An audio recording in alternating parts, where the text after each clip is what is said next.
Well, I'm very lucky because now I'm speaking to Paul Fuller. Paul had, or has, quite an exceptional life. You've done many things from trees, am I right?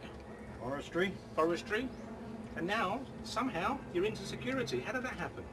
Because John, was burgled, and because I have some skills and mechanical skills and general do-it-yourself skills, I decided to put an electric security fence around my property. Everything else. So a lot of people ask, just how big is this equipment? Does it take up half a room or what? Well, you can see by this, very small. This is a battery operated one. It's the B11, runs on 6 D-cell batteries, lasts for about 3 months. So it's very, very simple. Just put the batteries inside the unit. Right. 1, 2, 3, 4, 5, 6. Or alternatively, run it off a 9-volt battery using these cables here. So it's very, very simple. Or That one is M300. this is the M300, which is a very simple device. Simply plugs into the main power. The power lead comes out of here to the fence. This goes down to the earth, the ground. So what is this dial for? Can you adjust it? No, it's not a dial. This is simply somewhere to put the wire, and this locks it up. And this indicates the power level, flashes up and down all the time. And all these are made in New Zealand. All of these are made in New Zealand. And this is a B700, which runs off a 12-volt battery. And this shows you the power level. This shows you the power on the battery. And this is very, very good for having somewhere where you get a lot of brownouts, and you can simply plug it in, put it onto your battery, and every time you go to visit the property, you take the recharge battery, just hook it on, go and charge the other old battery, and there you are. Very, very simple. They simply hook onto the fence, or hook onto a wall with a pin like that. They're very light, but they have a 2-year guarantee, as I've already said. So there you got the 700, you got the 300, and you got the B11.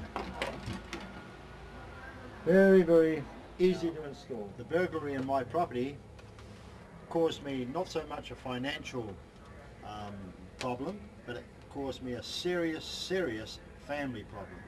Everybody was frightened to go to sleep at night. They were frightened that somebody else was going to come into our house.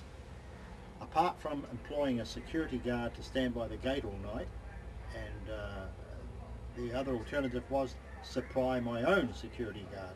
And I decided to do it by bringing from my farm in New Zealand a security energizer.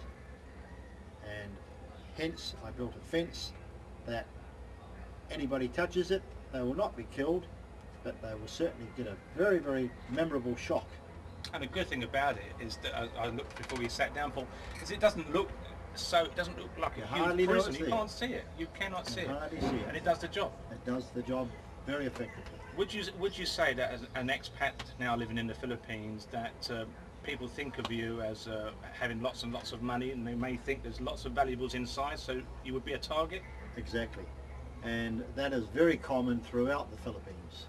Many expats come here, they try to keep a low profile, but they want a nice house to live in.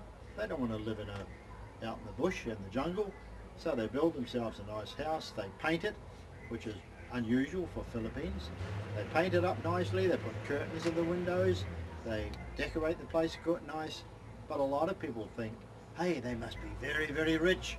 Look at, oh, he's painted the house, a brand new house, and he's got a Filipino wife, so he must be very rich.